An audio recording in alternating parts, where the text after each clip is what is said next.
বাবারে কৃষি দেখেন এই শীতের কাপড়, বাবারে বাবা কি শীত লাগছে।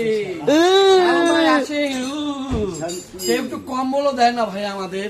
দেখেন আমরা কি কষ্ট করে কাজ করি এই শীতের মধ্যে খোলা আকাশের নিচে।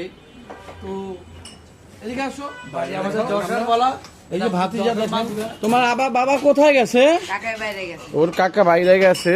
তো সবাই মিলে আমরা আগুন তাপছি। দেখেন পা হতে মাথা অব্দি আগুন তাপা হচ্ছে এখানে, খুবই ভালো লাগছে। ভাইয়া আপনার কেমন লাগছে আজকের শীতটা? আজকের শীতটা খুব ভালো লাগছে। খুব ভালো লাগছে না? হ্যাঁ হ্যাঁ, কিন্তু ভালো লাগলে কি একটু ঠান্ডা কনকনা আর কি, কনকনা আর কি, কুল কুল কুল বেবি কুল। তারপরে কাজ করতে হয়, কেউ আমাদের একটা কম্বলও দেয় না ভাই। গুড।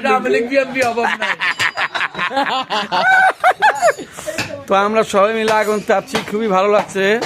ওদিকে সালামও বসে আছে। সালামের মনটা জানি কেন খারাপ, ও একটু বেশি হিট লেগে গেছে বোঝা যাচ্ছে। হ্যাঁ, এখানে দেখেন আমরা কাঠ কাটছি এই শীতের দাপট থেকে বাঁচার জন্য। বাবা তাকাও তো। Good good good. ও কাঠ কাটছে না, মনে হয় যেমন লাগছে নারিকেল কাটছে। তো সবাই মিলে আমরা এখন আগুন তাপছি, খুবই ভালো লাগছে।